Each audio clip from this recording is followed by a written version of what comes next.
The first instinct when you're under attack like this is just pain, a sharp, personal sting. Asterisk, why me? What did I do to deserve this? It's the temptation to believe they're right, that maybe you should just give up.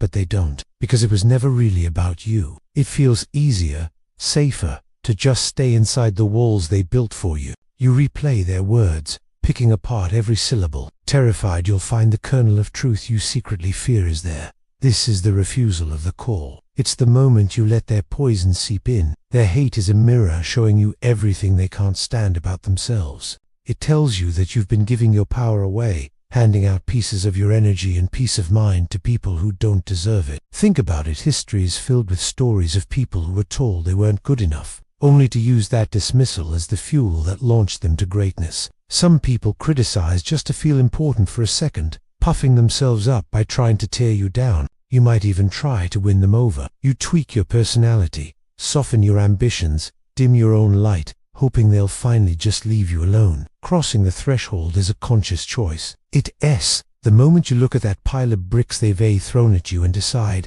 I'm going to build an empire. Their negativity is a reflection of their own stuffs, their insecurities, their fears, their own dead dreams. And in this furnace, you're going to forge a will of iron and just let it pass like a cloud instead of letting it turn into a storm. But you have absolute 100% control over how you respond. The pain doesn't just disappear, but its nature changes. It's the process of rewiring your brain and building new habits that make your resolve unbreakable. It's no longer a wound, it's a signal. It's a powerhouse for mental resilience. It boosts endorphins, melts away stress, and becomes a physical symbol of your growing strength. You start practicing what psychologists call cognitive restructuring. Basically, you learn to catch your negative thoughts and challenge them.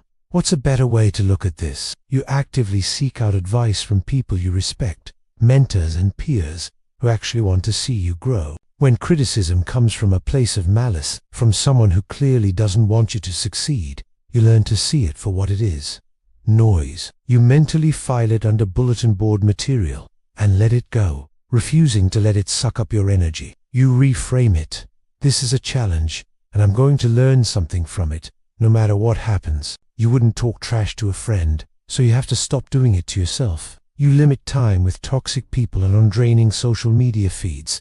This isn't weakness, it's wisdom. It's about creating an environment that protects and supports the mindset you're reworking so hard to build. When that inner critic, the one that sounds like your haters, whispers, you're going to fail, you stop. In fact, as you start to shine brighter, their negativity might get even louder. Your progress will trigger their insecurities, and they'll try to pull you back down. I'm grateful for the way the sun is hitting my floor. I'm grateful for this cup of coffee. I'm grateful I have the strength to face today. Maybe it's just 5 minutes of mindfulness, focusing on your breath, creating a little pocket of calm before the day's chaos can get to you. An idea that catches fire in the ruins of your confidence. But now, something's different. You have tools. You have a system. You're on the road of trials. And with every single step, the fire inside you burns hotter, and the iron of your will gets harder and harder. Each negative comment isn't a direct hit anymore. It's a test of your new defenses. It shifts your focus from what you're lacking to the abundance already in your life. It's the sudden, gut punch realization.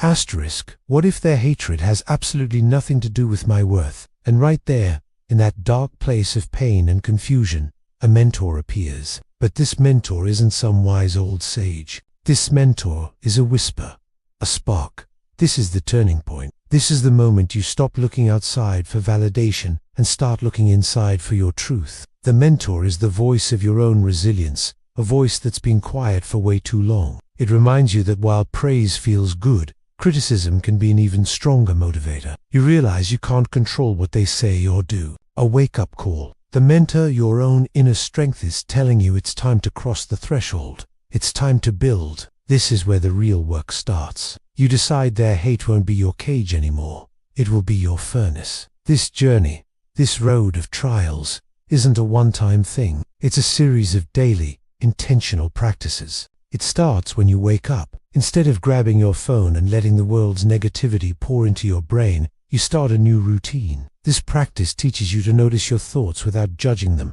To see a negative thought pop up next, you arm yourself with gratitude. Get a journal, and every single morning, write down 3 things you're grateful for. They don't have to be huge. This simple act is revolutionary. It trains your brain, which has a natural bias toward negativity, to actively look for the good.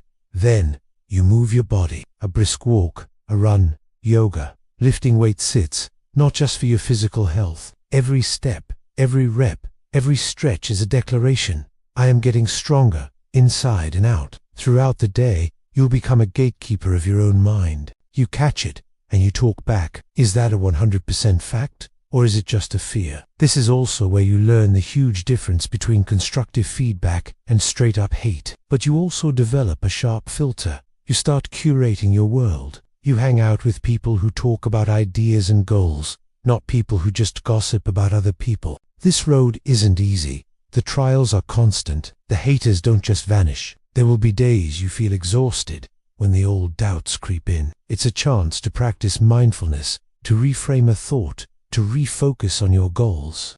You know the sound. It's the whisper in the hallway, the venomous typing in the comment section. It's the seed of doubt they plant in the minds of your friends and family. They are the haters, and for a long time, a part of you believed them. What if every insult, every dismissal, every sneer was just a lump of coal, and you are about to become a diamond? Every word they said felt like another brick in the wall you built around yourself. They're the architects of your anxiety, the vultures circling your dreams, just waiting for them to die. A life shaped by what other people think. We walk on eggshells, trying not to be too loud, too ambitious, too much, because we don't want to attract their attention. Their criticism is the weather we live, in a constant, oppressive gray sky that's always threatening to rain. You post a win, they call it bragging. You share a struggle, they call it weakness. You try something new, and they predict your failure with this smug certainty. It's a game you can't seem to win. The way your heart hammers when you walk into a room and the conversation just stops.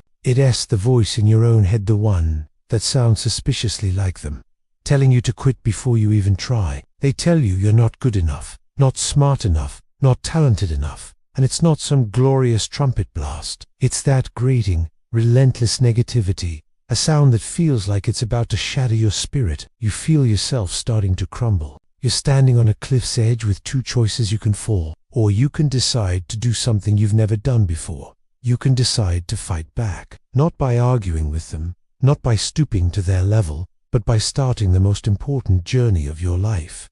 The one inward. But what if I told you that every single one of those bricks was a gift? Introduction, the ordinary world, and the call to adventure.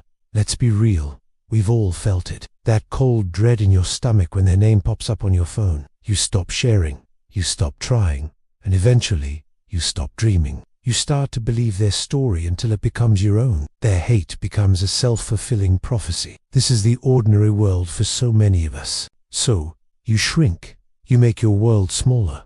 This right here, this is your call to adventure.